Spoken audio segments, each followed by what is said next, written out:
네, 북유럽 3국을 순방 중인 문재인 대통령이 우리 시간으로 오늘 새벽 두 번째 순방국인 노르웨이의 수도 오슬로에 도착했습니다. 네, 문 대통령은 잠시 후 우리 시간으로 저녁 7시 오슬로 포럼 연설을 진행할 예정인데요. 어떤 내용이 담겨 있을지 관심이 모아지고 있습니다.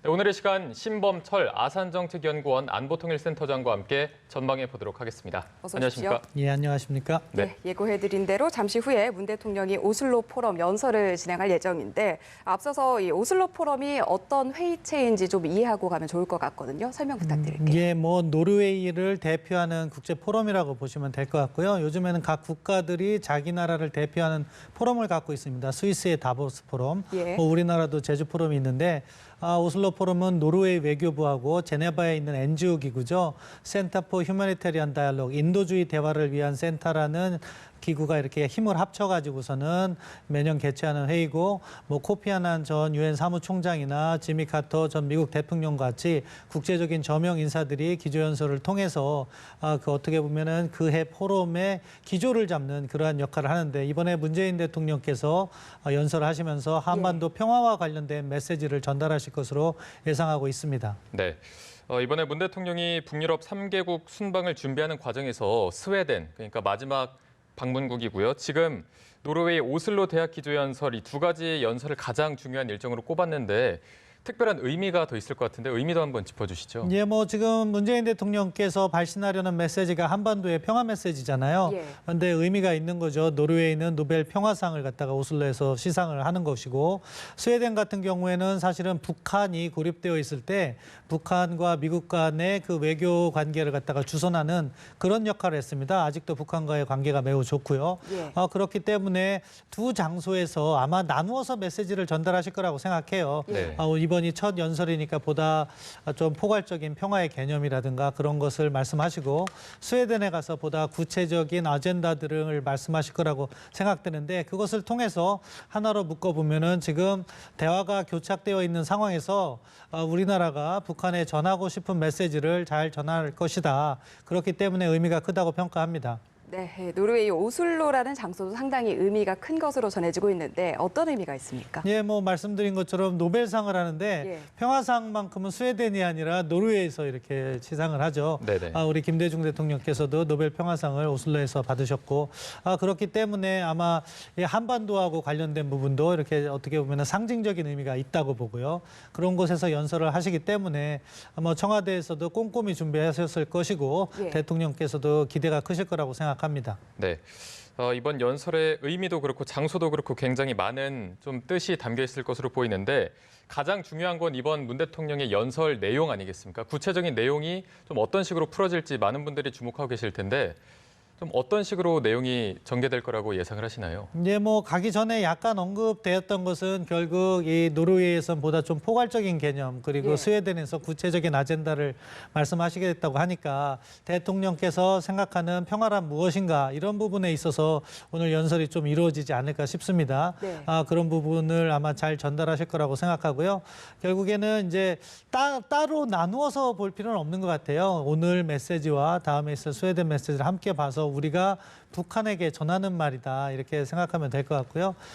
그 내용 자체를 하나하나 뜯어보는다면은 보통 정상 간의 이런 메시지를 발신할 땐 예. 일단 노르웨이라는 장소가 있기 때문에 노르웨이의 평화에 대한 노력을 아마 평가하시는 부분이 들어갈 것이고, 그리고 그걸 이어받아서 한국은 또 이제 한반도 평화를 위해서 어떻게 진행하고 있고 지금 진전 사항이 이런 것이고, 또 내가 갖고 있는 평화는 이러한 개념이고 앞으로 이러한 일을 하고 싶다, 그런 순서로 이렇게 메시지가 담겨 있지 않을까 추정해 봅니다. 네, 잠시 후면은 예. 아마 나올 것 같은데 예. 그런 순서대로 이렇게 메시지가 잘 전달됐으면 하는 바람입니다. 네. 베를린 선언 이후 2년 만이잖아요. 그렇기 때문에 과거와 비교해서 어떤 조금 달라진 점이 있을까, 이 부분도 궁금하거든요. 어떻게 보십니까? 사실 베를린 선언, 베를린 이니셔티브 당시에는 북한이 계속해서 예. 핵실험하고 미사일 실험하는 그런 상황이었죠. 그렇기 네네. 때문에 이 분위기를 긴장에서 평화로의 분위기 전환에 중점을 두셨다면 지금은 어떻게 보면 작년 한 해 대화가 이어지는 과정에서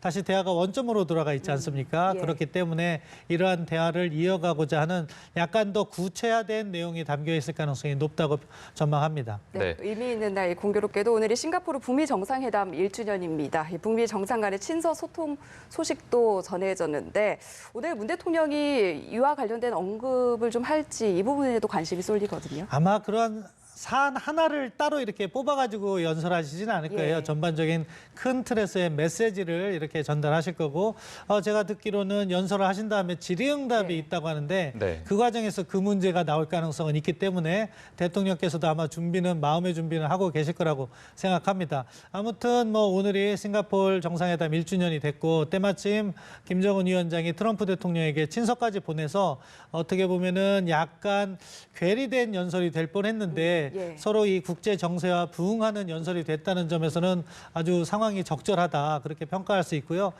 질의응답 부분에서 대통령께서 어떤 말씀을 하실까 그 부분은 지금 당장 현안 예. 뭐 그러니까 트럼프 대통령에 관한 친서라든가 아니면은 뭐 이번에 방금 전이잖아요. 김여정 부부장이 전달한 뭐 조문 그런 부분과 관련해서 질문도 나올 수 있고 대통령께서 그러한 현안과 관련해서도 질의응답에서 말씀하실 수 있다고 보기 때문에 아주 흥미진진한 연설이 될 거라고 생각합니다. 네. 아까 말씀하시기를 그 베를린 구상할 때는 북한의 그때 핵실험을 하는 단계였고 지금은 상황이 뭐 김정은 위원장의 친서도 있었고 김여정 제1부부장도 지금 판문점 통일각에 내려와 있지 않습니까? 그때랑 비교하면은 상황이 많이 달라져 있는데 이번 연설에서 어떤 북측을 향한 직접적인 메시지나 이런 부분이 나올 가능성은 어떻게 보시나요? 뭐 이렇게 지금 상황에서 직접적으로 뭘 해달라 이렇게 요구하시진 않을 거예요. 왜냐하면 예. 그거는 지금 연설을 하는 장소가 제3국이거든요. 네. 그렇기 때문에 약간 조금 포괄적으로 이렇게 말씀하시면서 북한이 그 행간을 읽을 수 있는 그런 정도가 들어갈 거라고 생각합니다. 네. 뭐 북한을 직접 만나서 요구사항을 전달해야 되는 것이 일반 외교적인 관례이기 때문에 제3국에서 하시는 연설이기 때문에 조금 더 포괄적이고 다만 그 포괄적인 내용 속에서 북한에 전달하는 메시지는 녹아 있는 거죠. 아마 연설이 끝나면은 제가 그 부분과 관련해서 어떤 말씀, 어떤 메시지를 전하고 싶으셨는지 다시 한번 설명드릴 기회가 있을 것 같습니다. 네, 네. 앞서서 북미 정상 간의 친서 소통 소식도 조금 더 짚어보고 싶은데 트럼프 대통령이 친서를 받은 다음에 뭐 따뜻하다, 아름답다 이런 표현을 썼잖아요. 이런 표현에 미뤄봤을 때 어떤 내용이 담겨 있을 것으로 볼 수 있을까요? 아마 일단 친서를 받은 것 자체가 만족스러웠을 거예요. 왜냐하면은 뭐 5월 4일과 5월 9일 북한이 단거리 미사일 발사를 했죠. 그런 과정에서 긴장이 고조되니까 미국도 이 상황을 어떻게 관리해야 될까 고민을 하지 않을 수 예. 없는 상황이었는데 북한이 선제적으로 친서를 보내왔다는 것은 도발이라기보다는 이제 대화 쪽으로 이렇게 방향을 전환하는 것이 아닐까 하는 기대감을 갖게 하잖아요. 예. 동시에 친서의 내용을 보면 뭐 트럼프 대통령과의 아마 싱가포르 정상회담에서의 좋은 경험 그리고 자신이 트럼프 대통령과의 관계를 유지하면서 탑다운 방식으로 대화를 이어가고자 하는 그런 의지 이런 부분이 담겨 있을 것 같고 그렇기 때문에 트럼프 대통령도 상당히 긍정적인 어조로 답을 한 것 같아요. 예. 다만 구체적인 뭐 비핵화 협상의 방향이라든가 이런 부분은 포함시키지 않은 것 같아요. 있었으면 트럼프 대통령이 자랑을 했었을 텐데 예. 그런 부분이 없다는 점이 그렇고 또 존 볼튼 국가안보부 장관도 바로 전에 어떤 이야기를 했냐면은 김정은 위원장의 결단에 달려 있다 하는 걸 보니까 이러한 협상안의 구체적인 내용까지는 담겨 있지 않다. 그럼에도 불구하고 긴장보다는 대화 쪽으로 방향을 선회하는 그런 징후를 보이는 것이기 때문에 매우 긍정적이고 좋은 방향으로의 대화가 전개됐으면 하는 바람을 그리고 또 그러한 기대감을 갖게 합니다. 네. 확실히 이제 대화할 수 있는 가능성이 종전보다는 더 높아진 상황이 된 것 같은데 이후에도 이제 이달 말에 G20 정상회의도 열리고 있고 한미 정상회담도 예정이 돼 있지 않습니까? 그러면 이런 평화 분위기가 조금 더 확장될 가능성은 어떻게 보시는지? 뭐 이 분위기 자체가 좋아지면은 한미 정상회담 G20 끝난 다음에 뭐 트럼프 대통령이 방한을 해서 논의될 거로 생각하는데 예. 그때 분위기가 좋아지겠죠. 그러면은 보다 긍정적인 방향에서 북한에 제안할 수 있는 내용, 그러니까 뭐 우리 정부가 제안하고 있는 포괄적 합의 단계적 이행을 미국 행정부가 보다 힘을 실어준다든가, 그럼 다시 우리 정부에게 힘이 생기는 것이고 그걸 바탕으로 해서 북한과 미국과의 대화를 주선한다거나 또는 북한이 미국과 직접적인 대화를 하거나 이런 방향으로 이렇게 견인을 해나가야 되는데 그런 분위기 조성 차원에서는 긍정적이라고 평가하는데요. 예. 또 이것을 너무 높은 기대를 하다 보면은 상황이 진전될 때 또 조바심을 가질 수가 있기 때문에 네네. 차분하게 지켜보는 그러한 관점이 필요하다 그렇게 생각합니다. 네, 네. 잠시 후에 있을 오슬로 연설 그리고 북미 정상간의 친서 전달 그리고 조의 전달까지 저희가 계속해서 이 내용을 짚어보고 있는데 이런 부분들이 또 오늘 이렇게 전격적으로 이뤄지면서 정세 변화라든지 또 한반도 정세에는 어떤 영향을 미칠지에 대해서 고민을 하지 않을 수가 없거든요. 이 부분도 좀 짚어주시죠. 사실은 김정은 위원장이 4월 12일 최고인민회의 시정연설을 통해서 발신한 메시지는 올 연말까지 나는 움직이지 않을 거야. 너희들의 입장을 바꿔 그런 메시지였거든요. 그리고 5월 초에 미사일도 발사하고 해서 당분간은 대화 재개가 어렵겠다 하는 전망을 할 수밖에 없는 그런 상황이 이어지고 있었습니다. 그런데 때마침 대통령께서는 노르웨이에 가서 평화 메시지를 전달하고 김정은 위원장은 트럼프 대통령에게 친서를 전달하고 또 김여정 부부장이 이렇게 조의문을 갖다가 물론 김정은 위원장의 메시지겠죠. 그걸 전달하면서 약간의 분위기 전환 가능성이 열려 있게 되는 거죠. 그렇고 또 이달 말에는 트럼프 대통령과 문재인 대통령의 정상회담까지도 예정되니까 이것을 가지고 다시 한번 단절되었던 그 비핵화 협상의 동력, 북미 대화의 동력, 남북 관계의 동력 이런 것을 만들어갈 수 있는 계기가 될 수 있다 이렇게 평가를 하고요. 이 부분을 이제 또 우리가 잘 살려야 된다고 생각합니다. 아직 북한이 내가 변했다 하는 메시지, 구체적인 메시지를 준 것은 아니기 때문에 이것을 만들어가는 과정이 이제 한미 정상회담을 통해서 구체화된다면은 뭐 7월 달 정도에 좋은 소식이 들릴 수도 있겠다 하는 긍정적인 기대를 가져보게 합니다. 네. 지금 상황이 북측에서 친서를 보내면서 어떻게 보면 먼저 손을 내밀었다 이렇게 볼 수도 있을 것 같은데 그러면 미국 측에서 어떤 행동이나 직접적인 행동이나 이런 게 나올 수도 있을까요? 뭐 미국 측에서 그것에 답신을 보낼 수도 있고요. 그 과정에서 사실 친서가 전달됐다는 것은 어느 선에선가 접촉선이 있었다는 거잖아요. 네네. 그 접촉선을 통해서 다시 미국이 원하는 바 실무 협상을 재개하자 이런 메시지가 전달될 수 있고 그래서 실무회담이 이렇게 다시 재개되면은 하노이에서 막혔던 부분이 다시 논의돼서 막혔던 부분이 해결된다면 다시 정상회담으로 이어지는 그러한 과정이 있을 수 있다는 거죠. 그렇기 때문에 뭐 지금 당장 뭐 대화 재개, 정상회담, 3차 북미 정상회담 이야기를 하기는 조금 이른 감은 있지만 네. 그러한 방향으로의 전환 가능성 자체는 우리가 전망할 수 있다. 그리고 이것이 기회 요인이기 때문에 한미 정상회담이라든가 그런 것을 통해서 우리가 무언가를 만들어가는 외교를 해야 된다. 그런 점은 우리가 지금 현 상황에서 기대할 수 있다고 생각합니다. 네, 정세 변화에 영향을 줄 수 있는 요인들을 저희가 좀 차근차근 짚어봤고요. 잠시 후에 연설이 있을 예정이니까 시청자분들의 이해를 돕기 위해서 다시 한번 이 내용을 좀 짚어보면 좋을 것 같습니다. 일단 오늘 연설 내용에 어떤 내용이 담길지 다시 한번 좀 짚어주신다면 어떨까요? 예, 말씀드린 것처럼 기본적으로 문재인 대통령께서 가지고 계신 평화의 개념 그런 부분을 갖다가 전달을 하실 거예요. 구성 자체는 노르웨이이기 때문에 노르웨이의 뭐 역할 같은 것을 갖다가 이렇게 평가를 해주신 다음에 우리의 입장을 전달하는 그런 과정으로 갈 것이고 얼마나 구체적이고 실용적인 부분에 있어서 말씀을 하실 것인지는 아직 뭐 이렇게 말씀하시기 전이기 때문에 미리 이렇게 예단하기는 어렵지만 아마 그간의 남북관계 개선 노력과 현재 남북관계가 안고 있는 문제점 그리고 이것을 풀어내기 위한 문재인 대통령의 생각, 아이디어를 전달하는 그러한 계기가 되지 않을까 싶고요. 이것과 함께 이제 다음에 있을 스웨덴에서의 연설이 맞물린다면은 하나의 커다란 대북 제안도 될 수 있다. 그렇기 때문에 그 어떻게 보면은 1부와 2부로 나눠진 일부다 이렇게 평가할 수 있고 대통령께서도 많은 준비를 하셨을 거라고 생각합니다. 네. 스웨덴 의회 연설도 굉장히 중요한 부분인데 앞서 첫 번째로 방문했던 핀란드에서 한 발언도 한번 짚어보도록 하겠습니다. 정치 원로들을 만난 자리에서 마지막 남은 냉전을 반드시 해체할 것이고 모든 힘을 다 쏟겠다라고 말을 했거든요. 어떻게 보면 다 좀 연관성이 있는 발언으로 볼 수가 있겠네요. 예, 그렇습니다. 이 스칸디나비아 3국이요. 뭐 예전부터 이렇게 평화를 위한 노력을 일찍 해왔고 핀란드 같은 경우에는 헬싱키 프로세스라고 해서 유럽 다자 안보 협력에 어떻게 보면 기원을 만들어낸 지역이죠. 그렇기 때문에 냉전 구조 해체와 평화 프로세스에 대한 메시지가 자연히 담길 수도 있고 이번에 노르웨이 같은 경우에는 노벨 평화상 그리고 스웨덴 같은 경우에는 북한과의 특별한 관계 이런 것들이 다 맞물려 있기 때문에 사실은 평화 메시지를 전달하기엔 아주 좋은 지역이라고 생각합니다.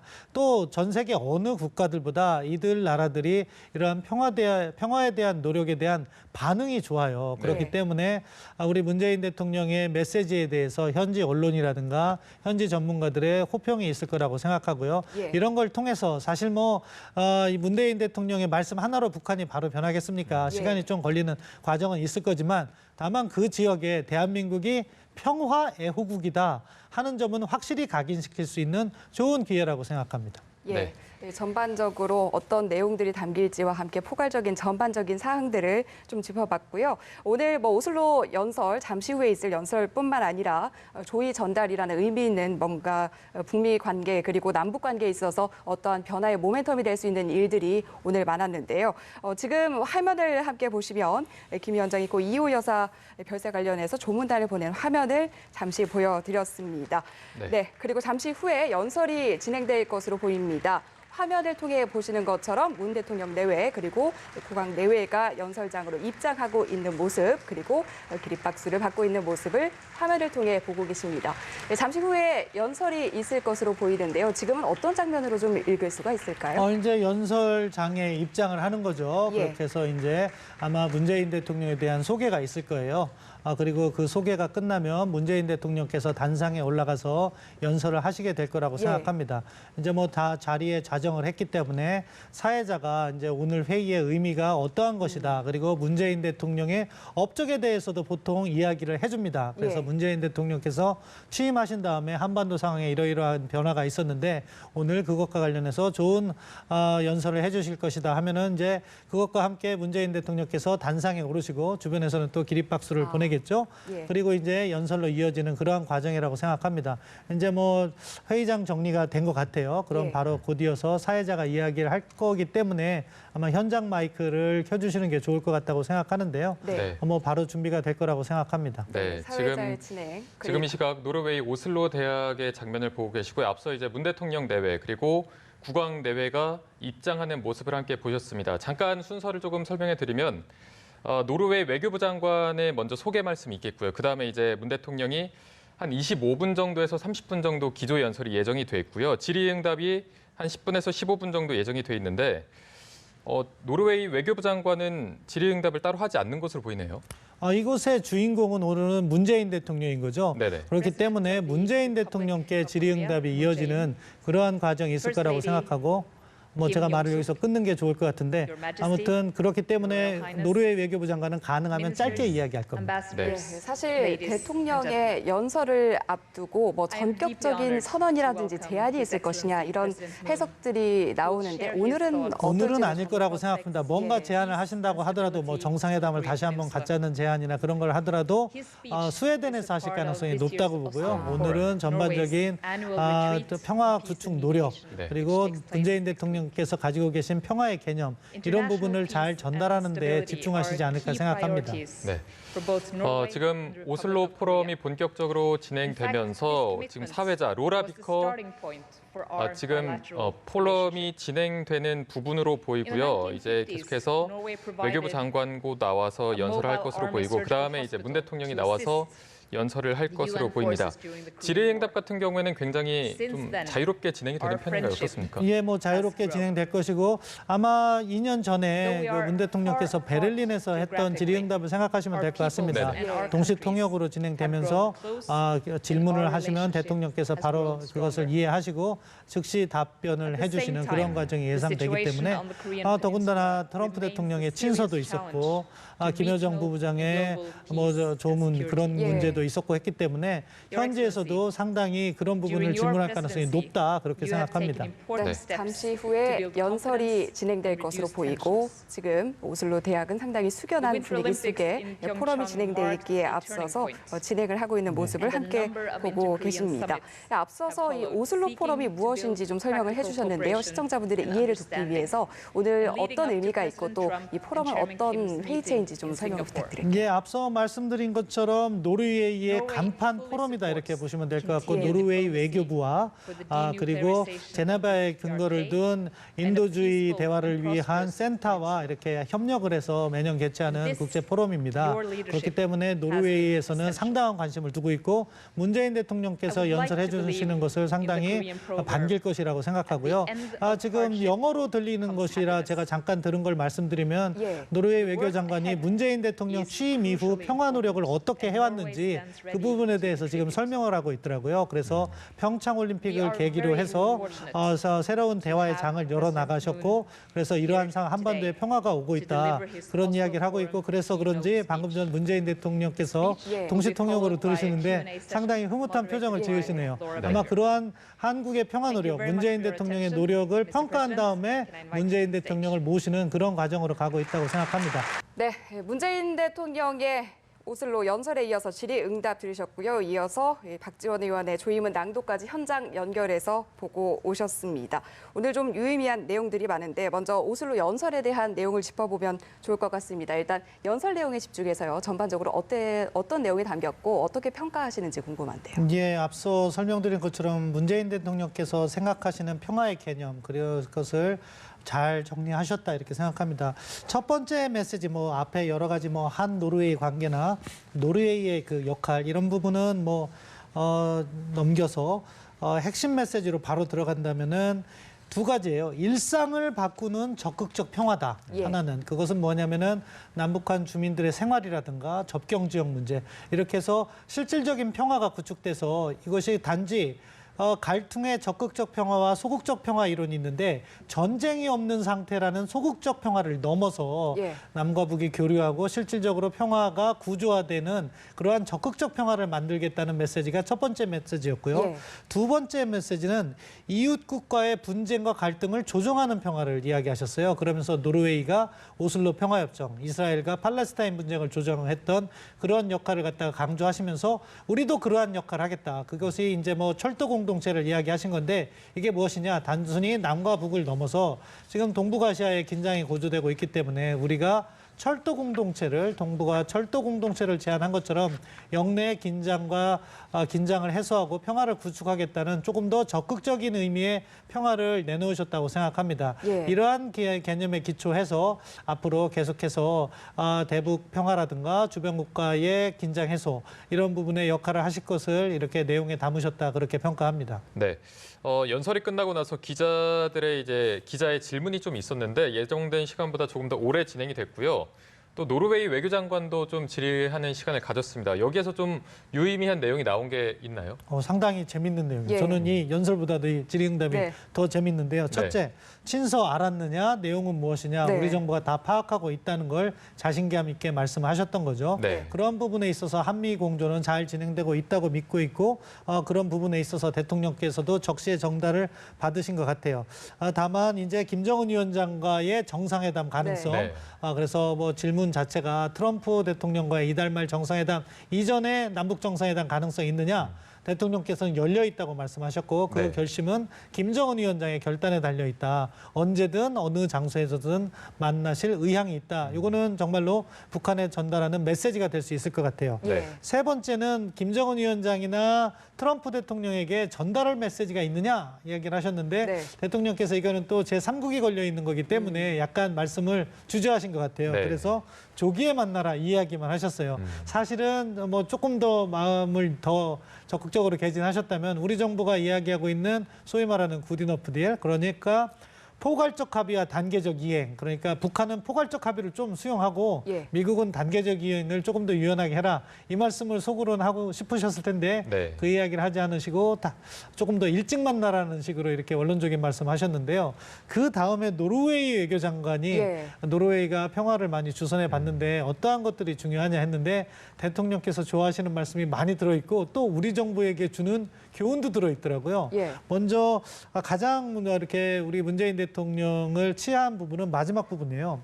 대화를 할 때 있어서는 정치적 위험을 안아야 된다. 그런데 이제 문재인 대통령께서 그런 정치적 위험을 안고 대화를 이렇게 이끌어 나가는 것에 대해서 높게 평가한 부분은 아마 문재인 대통령께 커다란 외교적 힘이 될 것이다. 그렇게 평가를 해요. 네. 그런데 이제 노르웨이 역할은 퍼실리테이터, 뭐 촉진하는 역할이라고 하니까 뭐 원론적인 입장이었고, 그런데 이 부분은 우리가 조금 새겨드릴 부분이 있는 것 같아요. 두 예. 가지인데요. 하나는 뭐냐? 신뢰 구축에는 시간이 든다. 그리고 이 시간을 인내할 줄 알아야 되고, 동시에 제대로 된 협상을 위해선 철저한 사전 준비가 필요한다는데 예.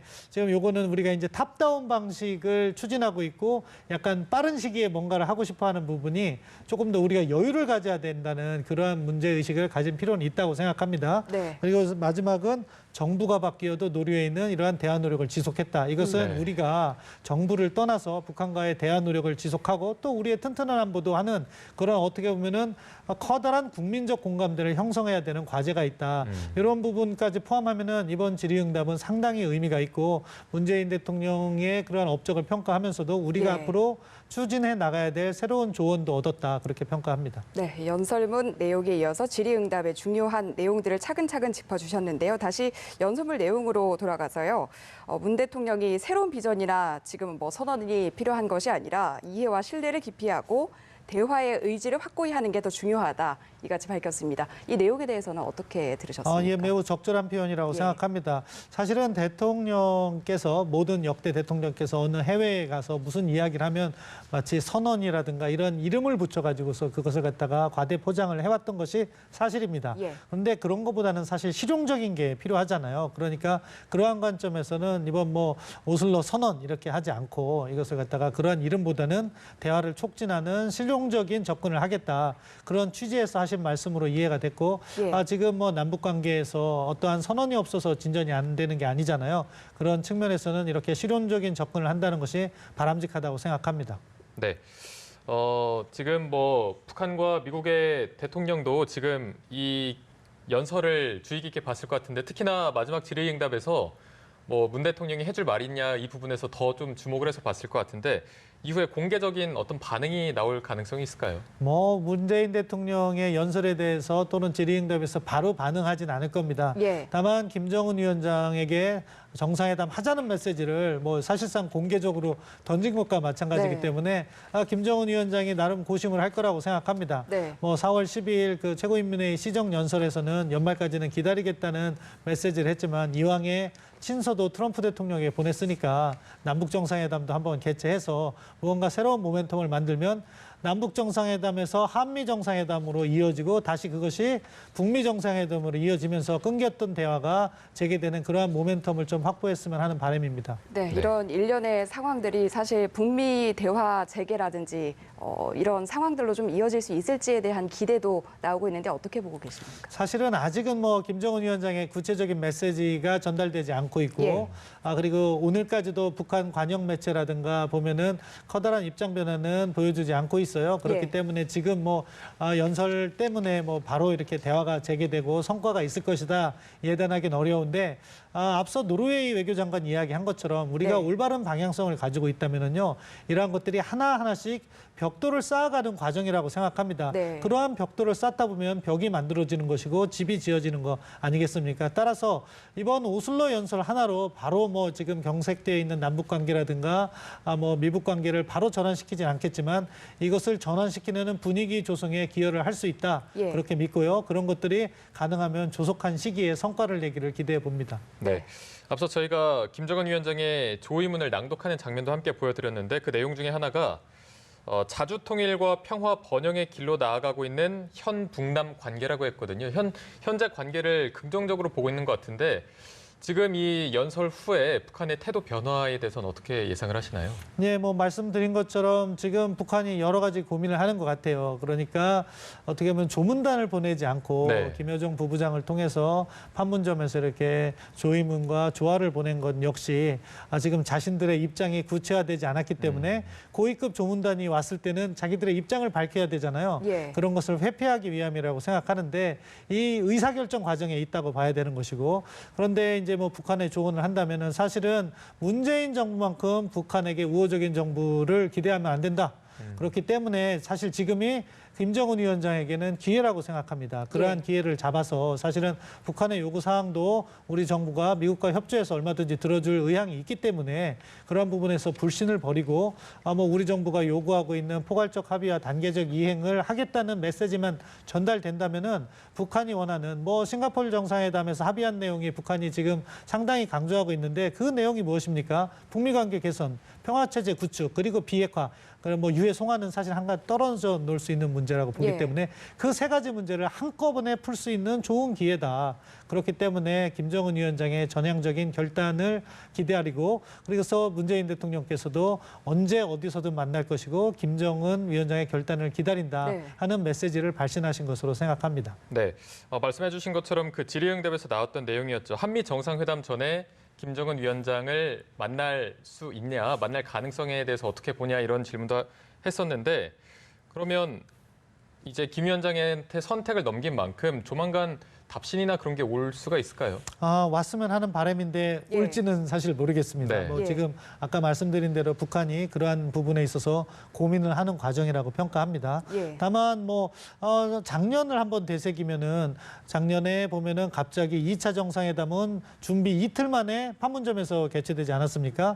그런 식으로 우리 정부가 열린 자세를 갖고 있기 때문에 지금이라도 당장 김정은 위원장의 결단만 있다면 다음 주에 문재인 대통령께서 이제 스칸디나비아 3국 방문을 마치고 돌아온 다음 주에 언제든지 열릴 수 있다. 그렇다고 하면은 그것을 계기로 해서 다시 한미 정상회담이나 북미 정상회담을 이어갈 수도 있다고 보고요. 다른 한편으로는 만약에 북한이 그러한 의사결정을 하지 않았다. 그럴 경우에는 다시 이달 말에 있을 한미 정상회담을 통해서 추가적인 동력을 또 확보해야 되는 거죠. 그런 부분에 있어서 우리가 긴밀한 노력. 사실은 이렇게 말로만 되는 건 아니고 서로 한국과 미국 간에도 서로 이해의 공유라든가 이런 부분이 보다 면밀하게 준비가 돼야 된다고 생각합니다. 지금 미국이 이야기하고 있는 인도퍼시픽 전략에 대한 한국 정부의 지지, 그리고 한국 정부의 그러한 굿 이너프 딜에 대한 미국 정부의 지지, 이런 부분을 서로 교환하고 이익을 조율해 나가면서 무언가 현재와 다른 새로운 아이디어를 만들어낼 수 있다면 그것을 바탕으로 또 북한과의 대화의 동력을 만들어내는 거거든요.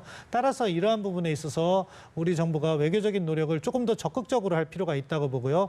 그러한 것들이 성과로 이어지기를 기대해 봅니다. 네, 사실 이런 내용에 대한 기대가 나오는 이유가 친서 소통 소식이 전해졌기 때문인데 앞서 문재인 대통령도 친서 전달 내용을 알고 있었고 전달 사실과 그리고 대체적인 내용을 알고 있었다라고 밝히기도 했는데 트럼프 대통령도 따뜻하고 아름다웠다 이렇게 말하기도 했잖아요.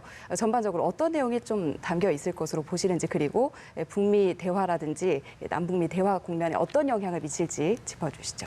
기본적으로 친서의 내용이 밝혀지지 않았기 때문에 추정할 수밖에 없는데 트럼프 대통령의 스타일을 먼저 이렇게 봐야 됩니다. 자신한테 유리한 게 있으면 그것이 친서라고 해도 언제든지 공개를 해왔던 것이 트럼프 대통령의 입장이었어요. 근데 지금 보면은 따뜻하고 좋은 내용이 담겨 있고 아주 포지티브, 긍정적으로 생각한다 하는 걸 보니까 싱가포르 정상회담 1주년을 맞이해서 김정은 위원장이 당시에 트럼프 대통령과 쌓았던 좋은 관계를 유지해 나가고 싶다. 그런 내용이 주로 담긴 것 같아요. 그래서 싱가포르 정상회담의 내용대로 우리가 탑다운 방식을 통해서 관계를 발전하고 평화체제를 구축하고 비핵화를 논의해 나가자. 이런 내용이 담겨 있는 것 같아요. 거기에서 한 발 더 나가서 만약에 트럼프 대통령이 원하는 그러한 합의를 해줄 수 있다, 빅딜로 갈 수 있다, 이런 메시지가 담겨 있었다면 트럼프 대통령은 반드시 언론에 공개를 하고 이것이 나의 업적이다 이렇게 이야기했을 텐데 거기까지는 담겨 있지 않은 것 같아요. 그걸로 봐서는 이제 추가적인 노력을 통해서 북한의 입장 변화를 견인해야 되는 과정은 남아 있다는 거죠. 이러한 부분이 아마 친서의 주요 내용이라고 생각하고요. 그러한 부분이 이제 한국과 공유를 됐고 그래서 한미 정상이 그러한 정보 공유를 바탕으로 해서 이달 말에 있는 한미 정상회담을 통해서 앞으로 어떻게 공동 대응해 나갈 것인가 하는 부분을 논의할 것이다. 따라서 이달 말에 있을 한미 정상회담은 비단 한미 동맹 자체뿐만 아니라 북한 문제에 있어서도 상당히 중요한 의미를 지닐 수 있다. 그렇기 때문에 보다 철저한 준비를 했으면 하는 바람입니다. 네. 그리고 아까부터 계속해서 언급해 주신 게 북한 측도 현재 조금 조심스러운 상황이고 고려하는 게 많다고 하셨는데 그래서 어쨌든 이번에는 조문단을 보내지 않았고요. 그런데 또 김정은 위원장이 김여정 제1부부장에게 직접 가라고 했다. 이 점은 어떤 식으로 저희가 해석을 해볼 수 있을까요? 그러니까 북한이 처한 상황에서 최대한 예우는 하겠다. 이런 메시지라고 생각합니다. 예. 사실은 이호 여사께서 과거 김정일 국방위원장 사망했을 때 가서 조의를 표했죠. 네. 그렇기 때문에 한국적인 문화에서는 조문단이 왔어야 된다고 생각합니다. 네. 그런데 지금 조문단이 왔을 때 전달해야 되는 메시지의 문제라든가 또는 대남 문제를 담당하고 있는 통일전선부가 지금 북한 내부에서 약간의 어려움을 겪고 있다. 이런 이야기가 들리기 때문에 예. 조문단을 보내기가 쉽지 않았을 것이다. 그런 차원에서는 그럼에도 불구하고 조문단은 못 가더라도 조의문이라든가 조화를 전달하는 수준에 있어서는 자신의 최측근, 자신의 여동생을 보냄으로써 나름대로 한국 내 여론이라든가 남북 관계를 관리하고 싶은 그런 마음을 피력했다. 그렇게 평가합니다. 최대 예우를 표현했다 이렇게 해석해도 가능한 건가요? 최대 예우였으면 사실 조문단이 왔어야 되는데 예. 그것을 배제한 단계에서는 최대한 예우를 표명했다. 이렇게 평가하겠습니다. 네. 어쨌든 오늘이 6.12 싱가포르 북미 대화 1주년이고요. 또 남북미가 친서나 조문, 평화 연설을 통해서 어떻게 보면 세 국가가 의도치 않게 소통을 한 셈인데 앞으로 추가적으로 필요한 과제 같은 게 있다면 어떤 게 남아있다고 보시나요? 형식과 내용 두 측면에서 다 고려를 해야죠. 이제 예. 형식이라는 것은 한미 정상회담은 예정이 돼 있는데 남북 정상회담이나 미북 정상회담은 예정이 안 돼 있죠. 그렇기 때문에 그런 것을 만들어가는 추가적인 노력이 필요한 것이고 예. 내용적 측면에서는 이 비핵화 문제를 우리가 어떻게 가져갈 것인가. 북한은 단계적 비핵화만을 주장하고 있는데 사실은 그 부분은 우리가 받기도 어려울 뿐만 아니라 또 더군다나 미국은 더 강경한 입장을 보이고 있지 않습니까? 그렇기 때문에 우리 정부가 나름대로 절충안으로 만들고 있는 포괄적 합의 단계적 이행으로 북한도 미국도 끌어들이는 그러한 노력이 필요한 거예요. 예. 이 부분에 이제 북한을 설득하는 과제가 남아있고 또 미국을 설득하는 과제가 남아있다. 이러한 것을 결국 정상회담이나 추가적인 실무회담을 통해서 만들어 가야 되는데 사실은 김정은 위원장의 4월 12일 최고인민회의 연설 이후에 올 하반기 전망도 저는 상당히 부정적으로 한 적이 있는데 네. 지금 상황이 잘하면 모멘텀은 될 수 있겠다. 네. 따라서 한미 정상회담 이전에 남북 정상회담이 개최되면 더더욱 좋고요. 네. 그렇지 않더라도 한미 정상회담에서 무언가를 만들어내므로 해서 다음 단계에서 남북 정상회담이나 미북 정상회담을 다시 만들어 갈 수 있다면은 그러면 하반기 정세를 우리가 주도적으로 풀어갈 수 있다. 이 점을 명심하고 지금 발빠른 외교를 할 때다. 그렇게 생각합니다. 네, 발빠른 외교를 위해서 그리고 소통을 위해서 문재인 대통령은 어떤 역할을 하는 것이 중요하다고 보십니까? 지금 역할을 잘 하고 계시다고 생각합니다. 그러니까 결국 북한을 대화로 견인하기 위해서 북한의 입장을 많이 반영하고 대화를 이끌어가는 그런 촉진자 역할을 하고 계신 거죠. 예. 다만 이제 한미 관계 차원에서 한미 관계의 불협화음이 나오는 이유가 제재 완화에 대한 메시지라든가 또는 미국의 아시아 태평양 나가서 인도안 전략이라고 있는 인도퍼시픽 전략에 대한 우리 정부의 입장 표명 이런 것들이 약간 늦어지고 있거든요. 그런 부분에 있어서 더군다나 미중 패권 경쟁과 경제적 압박이 가해지는 과정에서 예. 우리의 어떻게 보면 위치를 잘 설정하고 그 위치를 설정함과 동시에 우리의 입장에 대한 미국의 지지를 얻어내고 예. 그러면서 우리가 나름대로의 외교적 공간을 만들어내야지 북한도 한국의 외교에 매력을 느끼면서 다시 네. 다가올 수 있다. 그렇기 때문에 한미 정상회담이 매우 중요하고요. 북한을 이제 다시 대화로 끌어들이는 데 있어서 단계적 이행 부분은 북한이 원하는 부분이니까 수용을 하지만 예. 어떻게 보면 포괄적 합의 부분은 북한이 합의를 해줘야 된다. 이거는 또 우리가 원칙을 지켜나가야 된다고 생각합니다. 이 원칙이 무너질 경우에는 앞서 노르웨이 외교장관이 이야기한 것처럼 어떻게 보면 우리가 인내를 하지 못하는 걸 수도 있거든요.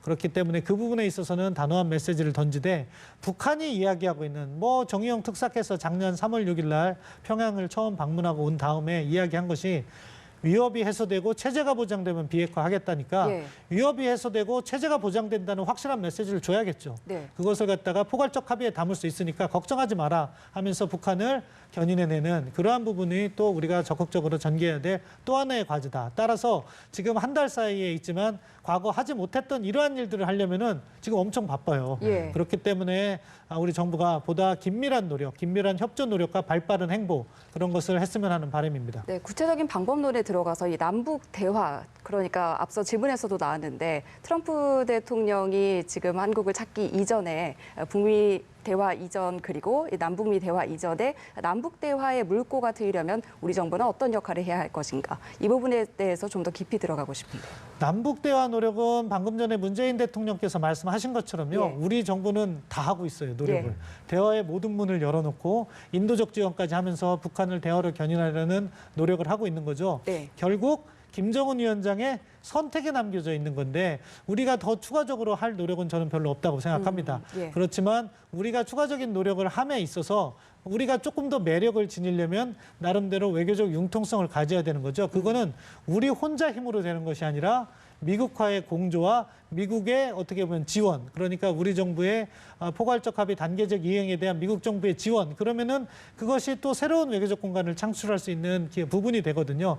그렇기 때문에 북한 문제를 풀기 위해서는 우리 정부의 제안뿐만 아니라 한미 공조를 통해서 새로운 변화를 만들어낼 수 있는 동력을 창출해야 된다. 그렇기 때문에 뭐 김정은 위원장이 이달 말 이전에 전략적 결단을 해서 전격적으로 남북 정상회담을 하면 최고로 좋겠지만 그렇지 않는다면 오히려 한미 정상회담을 통해서 남북 정상회담의 동력을 만들어내는 그런 노력을 해야 되는 것이고요. 그것과 관련해서 미국과 긴밀한 조율을 해야 되는 것이고 만약에 그러한 조건을 우리가 끊임없이 북한에 제공을 하고 있는데 북한이 그러한 우리 정부의 노력에 호응을 계속해서 안 해온다. 예. 이런 과정이 있다 하더라도 우리가 초조해할 필요는 없다. 왜냐하면은 지금 정부의 방향성은 옳다고 봅니다.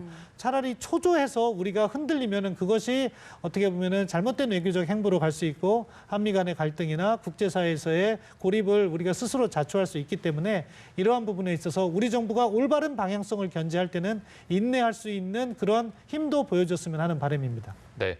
오늘 연설에서 문재인 대통령도 김정은 위원장과의 만남 가능성에 대해서는 언제든지 만날 준비가 돼 있고 김 위원장의 선택만 남아 있다. 그리고 미국 측의 의견도 보면은 김 위원장이 열쇠를 쥐고 있다. 어떻게 보면 북한이 키를 쥐고 있는 상황이 된 것 같은데 북한의 움직임을 더 끌어내기 위해서 어떤 노력이 더 필요할까요?